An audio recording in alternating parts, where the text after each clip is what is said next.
Assalamualaikum warahmatullahi wabarakatuh.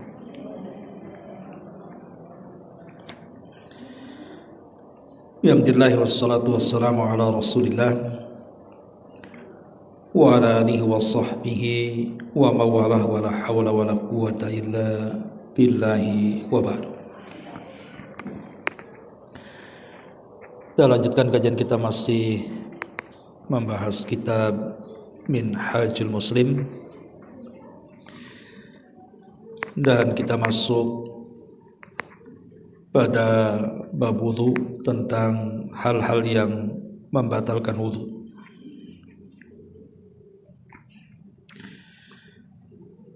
Ma'asyiral muslimat yang dimuliakan Allah Subhanahu wa taala.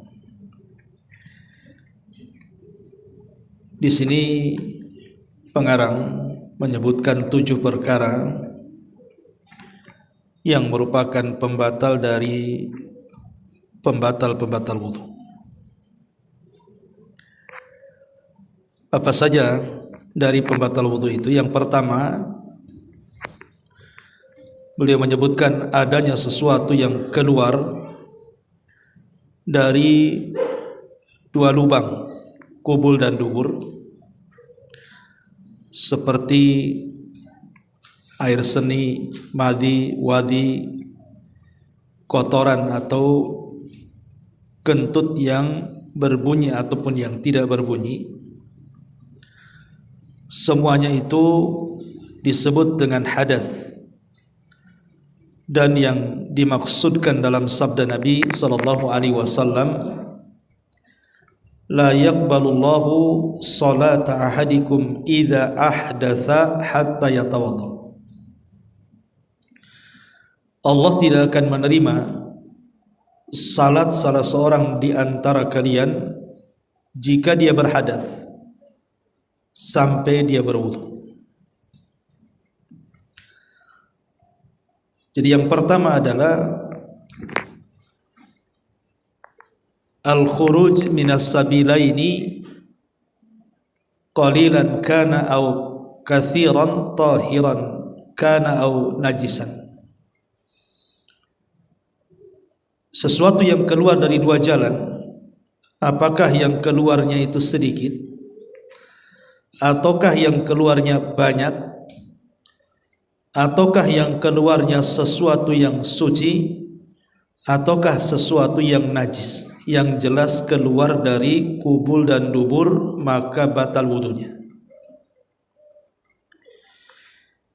Sesuatu yang najis tentu umumnya yang keluar dari 2 jalan memang najis, seperti kencing, kotoran, dan yang semacamnya. Tetapi sekalipun yang keluar itu tidak najis, seperti air mani. Air mani itu pendapat yang kuat tidak najis. Maka kalau keluar dari 2 jalur, tetap dinyatakan batal wudunya secara mutlak. Atau seseorang mengeluarkan batu, kencing batu. Batu itu suci, tetapi kalau keluar dari kubul maka membatalkan wudu. Ataupun orang yang melahirkan, terkadang ada, ya jarang sih, cuman bisa saja terjadi orang melahirkan itu tidak mengeluarkan darah, dan bayi itu suci, tetapi karena keluar dari kubul maka membatalkan wudu. Jadi kaedah ya. Jadi sesuatu yang keluar dari 2 jalur, baik kubul ataupun dubur, sedikit ataupun banyak, suci ataupun najis, maka membatalkan wudu.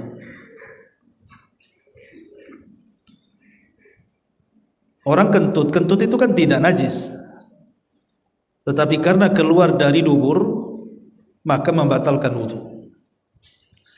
Ini yang pertama ya. Apa saja, pokoknya yang keluar dari 2 lubang kubul dan dubur maka bisa membatalkan wudu. Kemudian yang kedua, di sini juga disebutkan tertidur dengan lelap. Jika pelakunya itu tertidur dalam keadaan berbaring, berdasarkan sabda Nabi sallallahu alaihi wasallam, al-ainu wika'us sanati faman nama falyatawadda. Mata itu adalah tali pengikat dubur. Barang siapa yang tertidur hendaklah dia berwudu.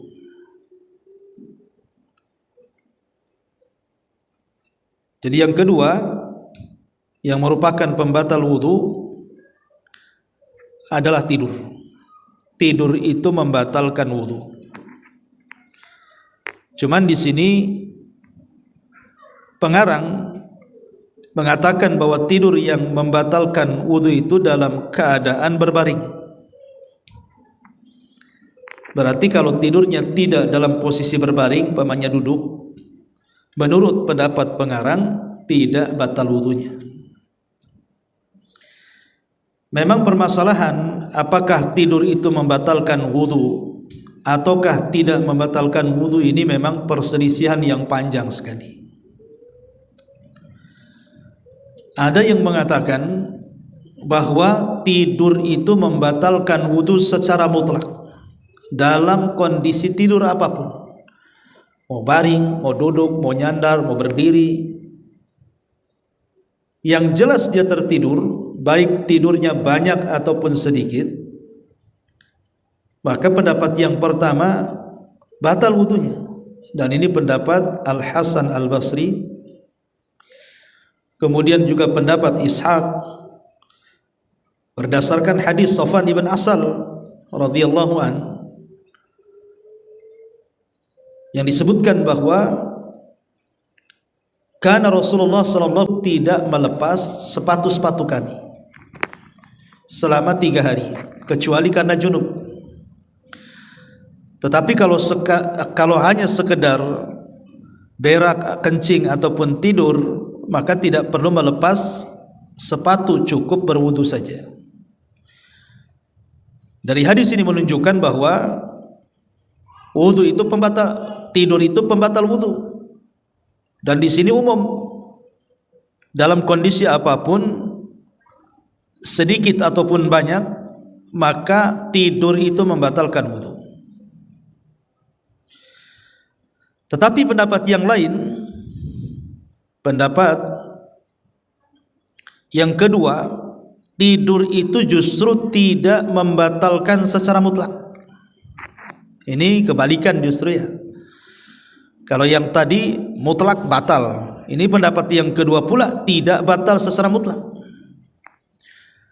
Karena ada hadis Anas bin Malik, sahabat itu pernah mereka menunggu salat Isya sampai terkantuk-kantuk. Bahkan ketika mereka tidur itu sampai termanggut-manggut kepalanya. Ketika datang salat Isya mereka tidak berwudu, langsung salat. Ini dikeluarkan Imam Muslim hadisnya, hadis Anas bin Malik ini. Lah dari hadis Anas bin Malik ini justru pendapat yang kedua, bahwa tidur itu tidak membatalkan wudu. Dan ini pendapat sahabat Rasul Abi Musa al-Ash'ari dan seorang tabi'in namanya Sa'id ibn al-Musayyib.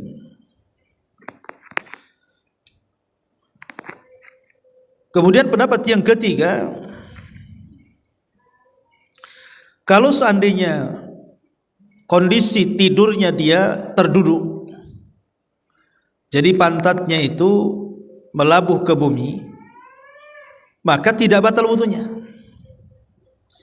Tapi kalau seandainya tidurnya selain daripada itu, berbaring, entah terlentang, entah kemudian ke lambung kanan kiri, maka batal wudunya. Dan ini pendapat Hanafiyah dan Syafi'iyah. Kemudian pendapat yang keempat, bahwa tidur itu membatalkan wudu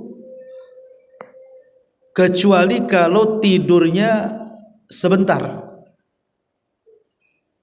Jadi yang membatalkan wudu itu kalau tidurnya lama.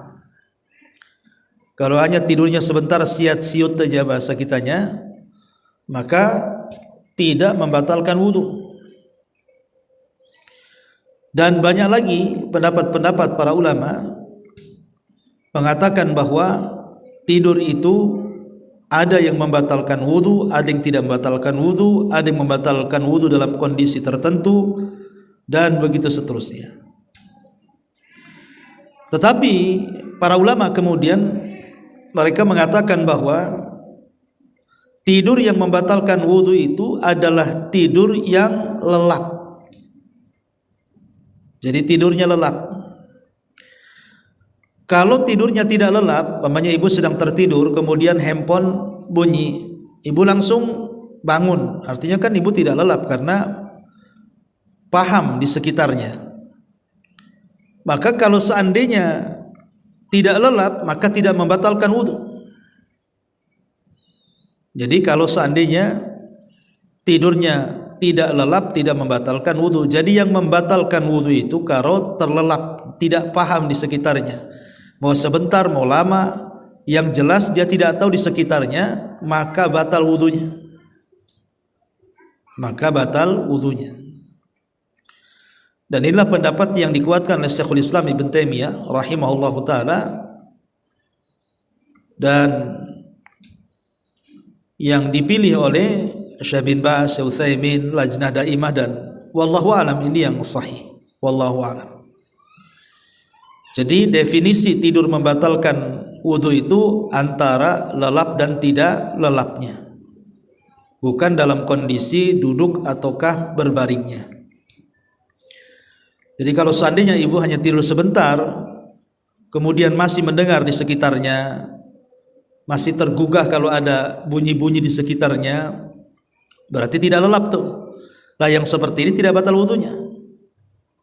Tapi kalau sama sekali tidak mengetahui di sekitarnya, mau sebentar mau lama, maka itu membatalkan wudu. Wallahu a'lam. Kemudian yang ketiga, di sini tertutup akal dan hilangnya kesadaran. Jadi zawalul aqli, hilangnya akal,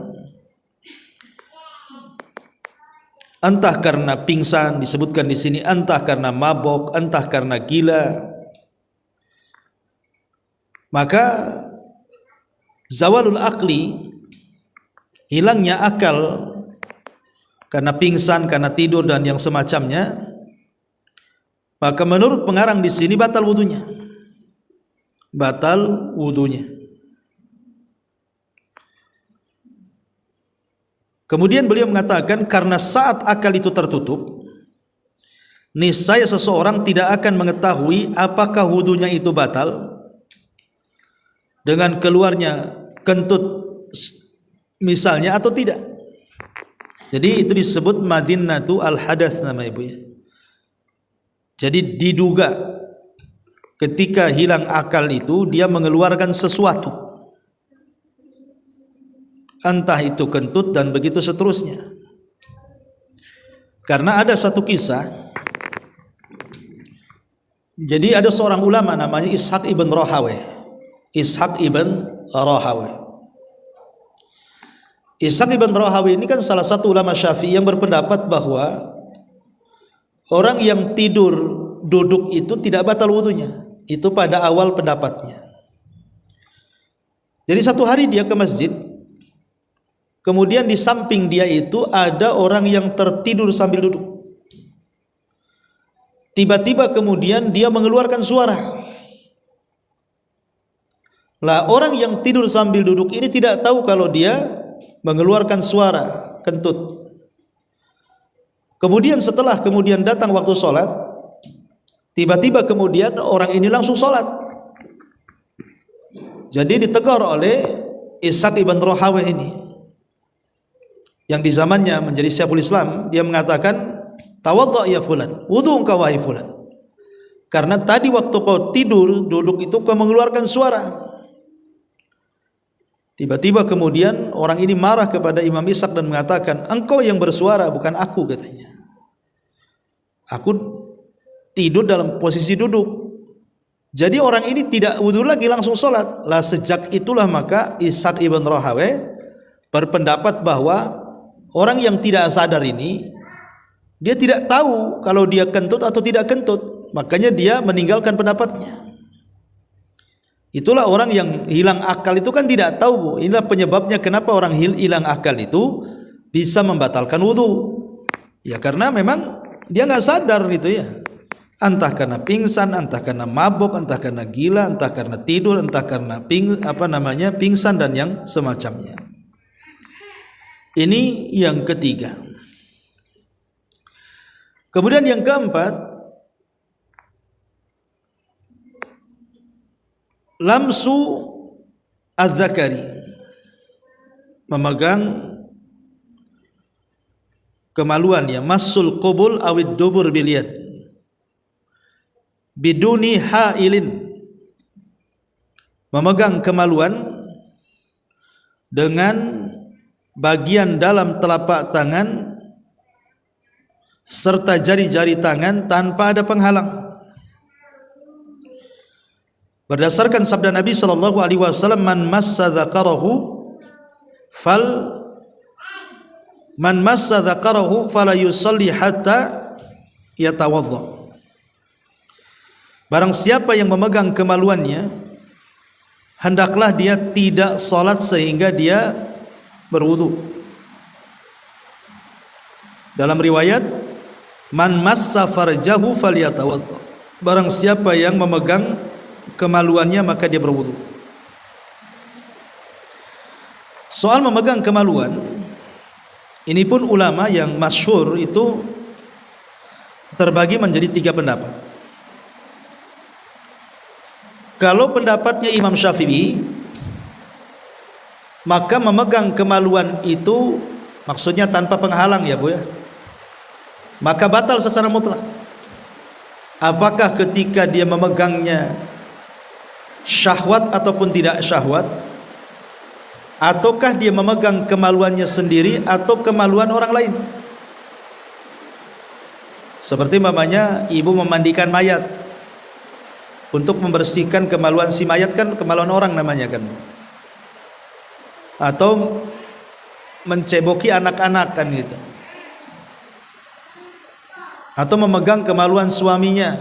Pokoknya kata mazhab Syafi'i, apakah memegangnya itu kemaluan sendiri atau orang lain, ataukah dia memegangnya itu syahwat ataukah tidak syahwat, maka dalam mazhab Syafi'i memegang kemaluan itu batal secara mutlak. Batal secara mutlak. Pendapat yang kedua, pendapat Imam Ahmad. Kalau pendapat Imam Ahmad itu, lihat Bu, apakah memegangnya dengan syahwat ataukah memegangnya tanpa syahwat. Kalau memegangnya dengan syahwat, maka batal wudunya. Kalau memegangnya dengan syahwat, maka batal wudunya. Tetapi kalau seandainya memegangnya tanpa syahwat, maka dalam mazhab Ahmad itu tidak batal wudunya Bu. Berarti yang menentukan batal dan tidaknya wudu dalam mazhab Ahmad itu antara syahwat dan tidak syahwat. Kalau syahwat batal wudunya, kalau tidak syahwat tidak batal wudunya. Ini dalam mazhab Ahmad ya. Tapi dalam mazhab Abu Hanifah justru tidak batal secara mutlak. Dalam mazhab Abu Hanifah dan termasuk juga mazhab Malik mengatakan tidak batal wudunya, kecuali kalau mengeluarkan sesuatu setelahnya. Tapi kalau tidak mengeluarkan sesuatu setelahnya, maka tidak batal wudunya. Itu dalam mazhab Abu Hanifah ya. Ma'asyiral muslimat yang dimuliakan Allah Subhanahu wa taala, wallahu alam, dari 3 pendapat ini saya cenderung kepada pendapat yang kedua, yaitu pendapat Imam Ahmad. Kenapa? Karena ada penggabungan 2 riwayat. Pertama, riwayat yang mengatakan man massa dzakarahu falyatawadda, barang siapa yang memegang kemaluannya maka dia berwudu. Itu riwayat yang pertama. Tapi ada riwayat yang lain ketika seorang sahabat bertanya kepada Nabi sallallahu alaihi wasallam saat salat dia memegang kemaluannya, apakah kemudian membatalkan salat? Maka Nabi sallallahu alaihi wasallam mengatakan, la, innama huwa bid'atun minka. Tidak, karena kemaluan itu bagian daripada kulitmu. Artinya memegang kemaluan itu sama dengan memegang hidung, memegang telinga, karena bagian dari kulit kita. Dari dua riwayat ini disimpulkan bahwa riwayat yang mengatakan batal wudunya dengan syahwat itu ditarik kepada hadis barang siapa yang memegang kemaluannya maka dia berwudu, artinya kalau dengan syahwat. Tapi kalau tidak dengan syahwat maka hadis yang mengatakan tidak itu bagian daripada kulitmu. Berarti dari sini ada 3 pendapat tentang masalah memegang kemaluan itu. Wallahu a'lam. Ini yang nomor 4. Ya. Kemudian di sini yang nomor 5, di antara nawaqidul wudu atau pembatal wudu adalah murtad. Ar-riddatu anil Islam. Murtad dari Islam. Beliau mencontohkan di sini, misalnya mengatakan sesuatu perkataan yang menyebabkan kufur, seperti umpamanya ibu habis wudu, tiba-tiba ibu mengatakan, semua agama itu bebas, mau milih Islam, mau milih Hindu, mau milih Buddha, mau milih Yahudi, Nasrani, terserah, karena orang beragama itu merdeka. Ini kufur, Bu, bisa keluar dari Islam. Ya, berarti kalau mengatakan seperti ini habis wudu, batal wudunya tuh. Atau mengatakan bahwa hukum selain dari hukum Allah itu lebih baik, kufur. Ya. Atau mengatakan semua agama sama, ini bisa kufur, Bu. Jadi mengatakan sesuatu perkataan yang menyebabkan dia kufur. Jika seseorang mengatakan perkataan itu atau menghalalkan yang diharamkan, khamr itu halal, zina itu halal, nah, gitu kan? Maka wudunya dihukumi batal. Bahkan bukan hanya wudunya, semua amal ibadahnya terhapus. Dan ini berdasarkan surah Az-Zumar ayat 65. La in asyrakta la yahbatanna amaluka wa la takunanna minal khasirin. Jika kamu mempersekutukan Allah, niscaya akan terhapus amalanmu dan tentulah kamu termasuk orang-orang yang merugi. Dari sini terjadi silang pendapat. Apakah kemudian orang yang murtad ini, kalau seandainya dia bertobat, Bu, apakah orang yang murtad ini kalau seandainya dia bertobat, kemudian amalannya balik lagi dari nol, ataukah kemudian dibalikan lagi itu amalan yang sudah dia lakukan itu? Terjadi silang pendapat. Menurut Imam Ahmad,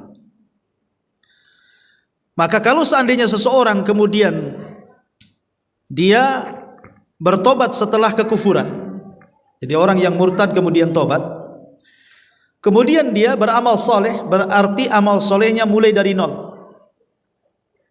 Karena amal soleh yang sudah dilakukan sebelum murtad terhapus dengan kemurtadannya. Berdasarkan surah Az-Zumar ayat 65 ini, lain asyrakta la yahbatanna amaluka wa la takunanna minal khasirin. Jika kamu mempersekutukan Allah, niscaya akan terhapus amalanmu dan tentulah kamu termasuk orang-orang yang merugi. Tapi pendapat Imam Syafi'i tidak. Pendapat Imam Syafi'i digantung. Kalau dia bertobat, orang yang murtad ini, maka dia akan dikembalikan amalan sebelum murtadnya. Tapi kalau dia mati dalam kondisi murtad, itulah baru amalannya akan terhapus dan hilang. Dan ini berdasarkan surah Al-Baqarah ayat 217. Wa man yartad minkum ang dinihi fayamut wa huwa kafirun fa ulaika habitat a'maluhum fid dunya wal akhirah wa ulaika ashabun nar hum fiha khalidun.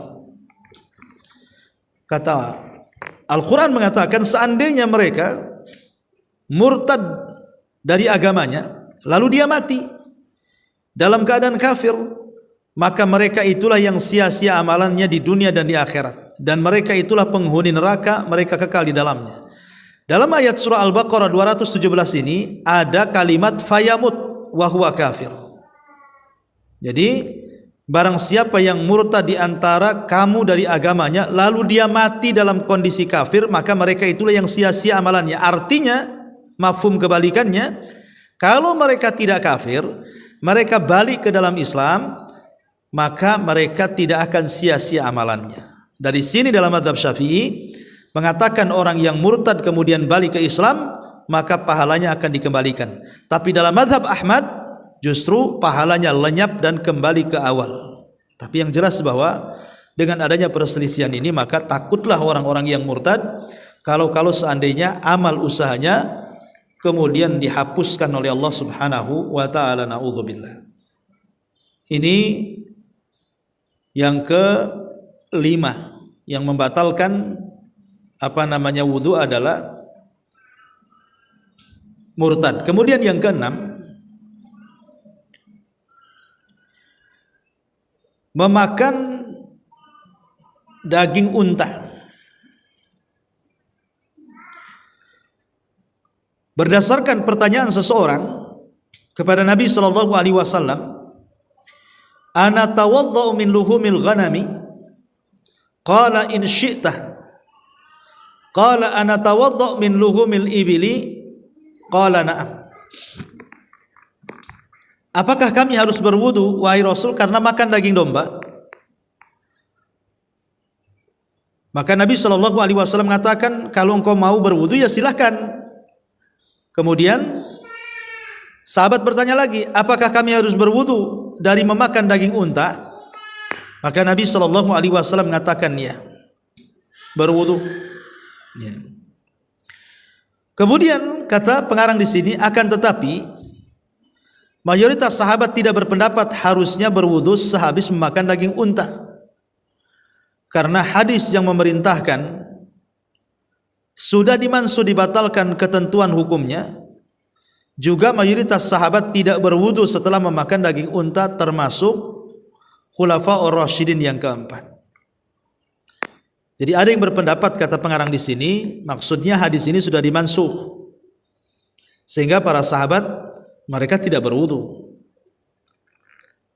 ketika mereka memakan daging unta, termasuk Khulafaur Rasyidin. Katanya di sini pengarang rahimahullahu taala mengatakan seperti itu. Tetapi wallahu alam, pendapat yang kuat bahwa memakan daging unta itu termasuk pembatal wudu.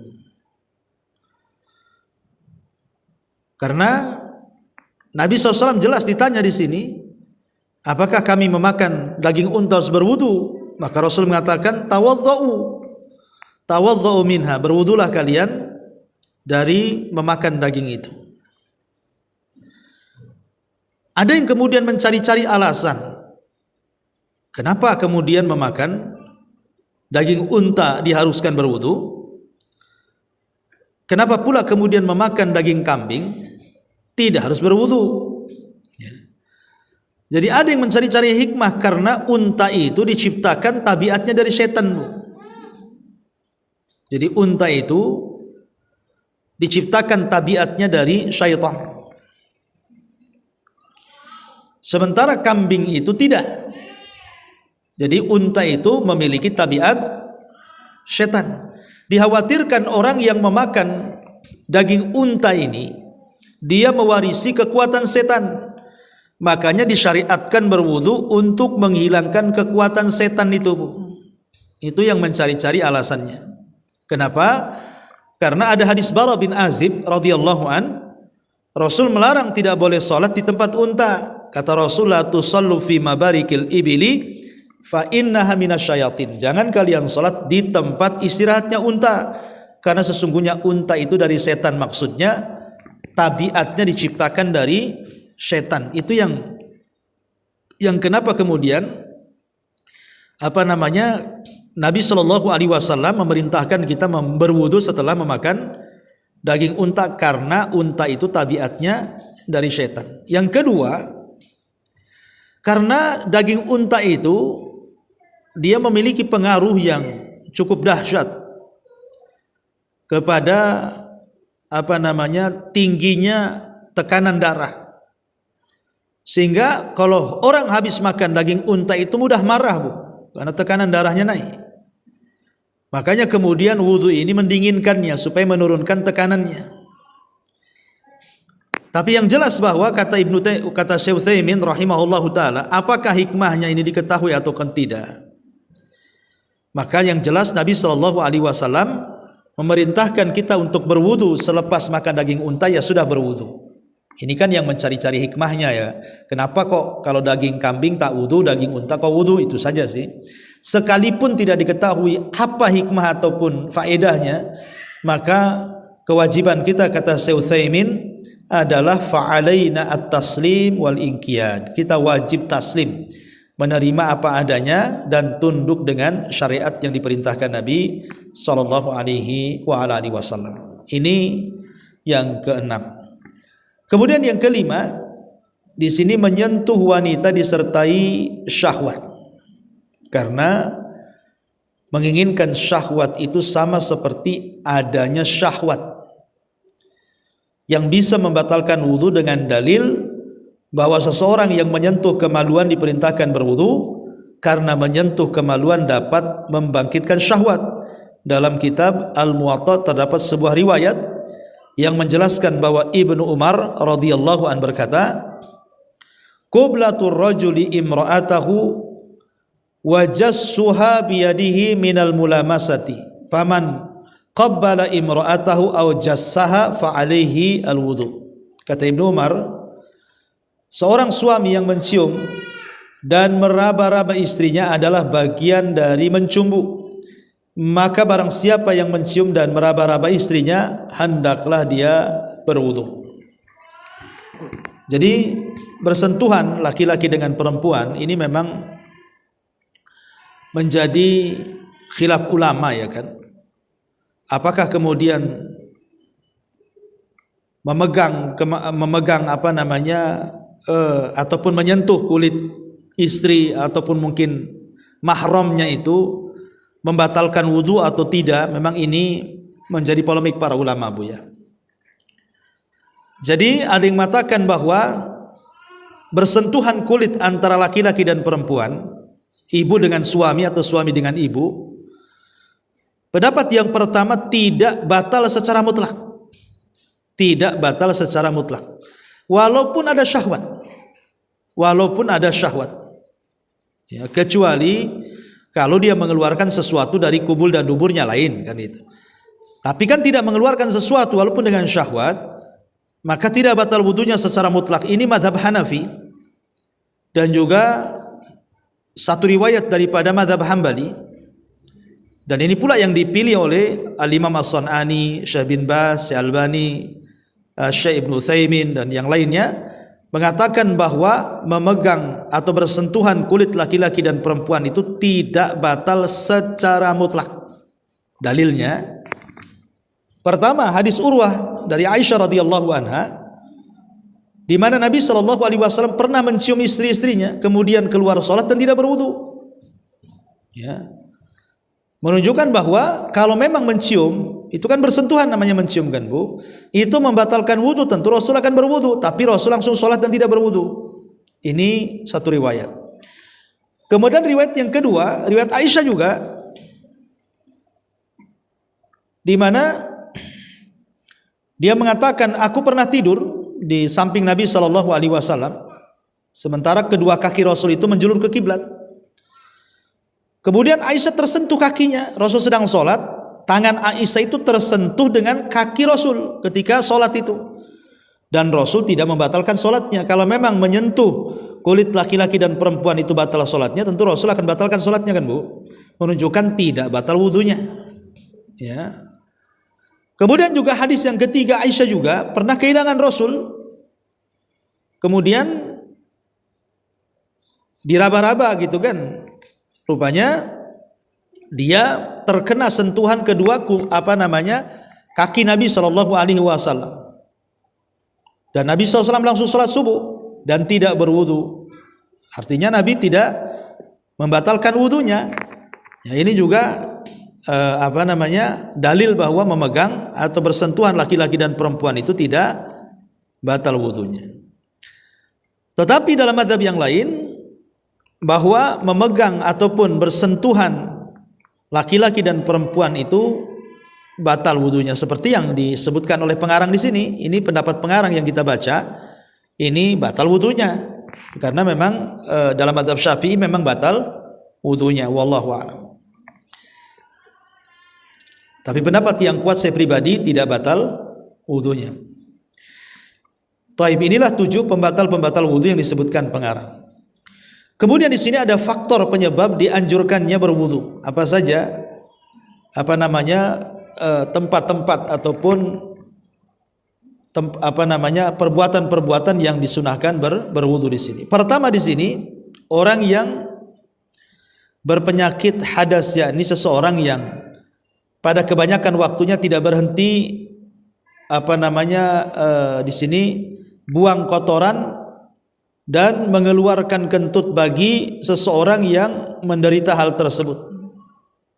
Apa istilah ibu salasil itu, penyakit yang kencing terus, kentut terus gitu ya. Maka kalau punya penyakit seperti ini, terus-terusan kencing atau mengeluarkan darah, maka dia harus berwudu setiap kali hendak sholat. Kemudian yang kedua, wanita yang mengalami istihadhah. Jadi wanita yang mengalami istihadhah, dia mandi sekali kemudian wudu setiap hendak sholat. Dan ibu harus paham mana haid mana istihadhah supaya jangan meninggalkan sholat di waktu diwajibkan sholat. Karena ada orang tidak paham istihadhah dengan haid, disangkanya haid padahal istihadhah, akhirnya dia meninggalkan sholat, berarti berdosa itu karena dia meninggalkan kewajiban namanya. Ya, jadi waktu wanita istihadhah, maka disunahkan seseorang itu untuk wudu. Kemudian orang yang memandikan jenazah di sini, orang yang memandikan jenazah. Jadi kalau ibu memandikan jenazah, kemudian selesai memandikan jenazah, maka ibu pulang wudu. Nah, itu sunnah hukumnya. Nah, di sini pengarang menyebutkan 3 perkara. Sebenarnya banyak gitu ya, tempat-tempat yang kita harus atau disunahkan berwudu, seperti umpamanya ketika seseorang hendak berzikir, itu disunahkan berwudu. Karena Nabi SAW yang mengatakan, inni karihtu an adzkurallah illa ala tohrin. Kata Rasul, aku tidak suka ketika mau berzikir kepada Allah tidak dalam kondisi suci. Artinya Rasul menganjurkan untuk berwudu setiap hendak berzikir. Kemudian juga hendak tidur, yang kedua hendak tidur, Rasul selalu menganjurkan agar kita berwudu sebelum tidur. Karena di antara faedahnya, kalau seseorang berwudu sebelum tidur, maka nanti dikirim malaikat yang akan mendoakan ibu saat tidur. Saat ibu guling ke arah kanan, malaikat sebelah kanan akan mengatakan, ya Allah ampuni orang ini, ya Allah rahmati orang ini. Kemudian ketika dia berbalik ke arah kiri, malaikat sebelah kiri mengatakan, ya Allah ampuni orang ini, ya Allah rahmati orang ini, sampai dia bangun. Ya, jadi itu faedahnya berwudu sebelum tidur. Kemudian juga orang yang junub, ibu sedang junub tetapi belum mandi, ibu mau makan, mau tidur, mau melakukan hubungan lagi, mau minum, itu disunahkan berwudu kalau ibu belum mandi. Ya. Kemudian juga yang keempat, wudu sebelum mandi. Sebelum mandi besar itu sunnah wudunya. Nanti akan sampai pembahasannya. Atau ibu memperbaharui wudu, sudah wudu lagi nggak apa-apa. Nah, itu sangat baik sekali gitu ya. Jadi ataupun seseorang berwudu hendak melakukan hubungan lagi. Jadi ini diantara tempat-tempat yang juga dianjurkan untuk seseorang itu berwudu. Wallahu alam. Ini sampai di sini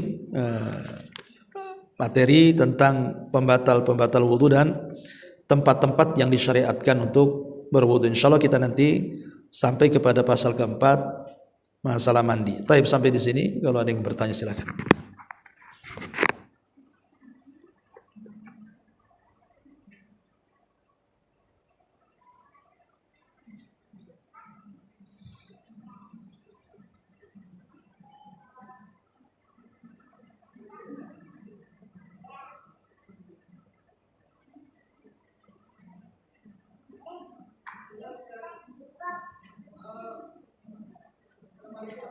Waalaikumsalam.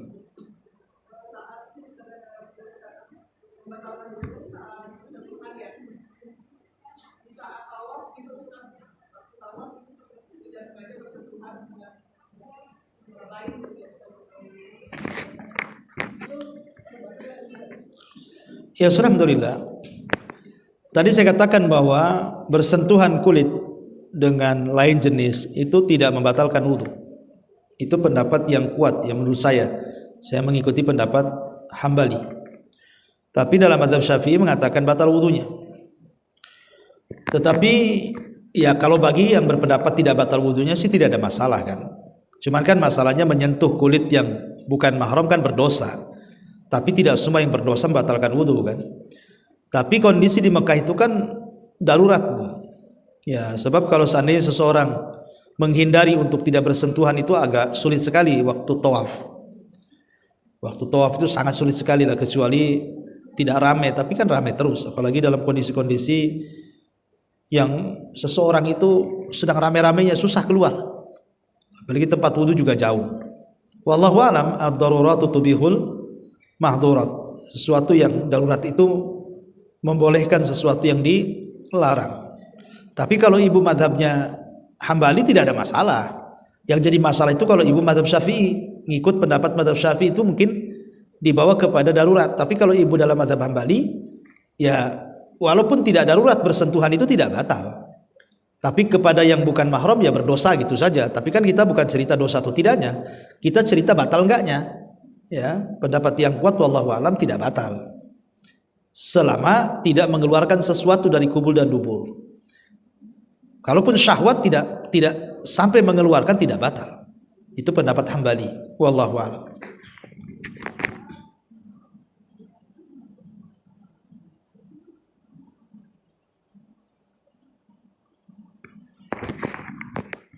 Ya, kalau tidak ada. Ya.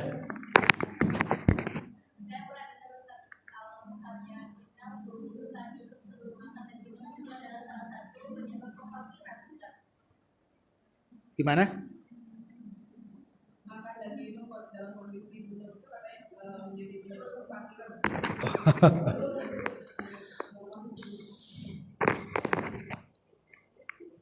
Apakah kemudian makan dan minum dalam kondisi junub dan dia tidak berwudu itu menyebabkan kefakiran gitu ya? Coba saya cek dulu hadisnya ada enggak.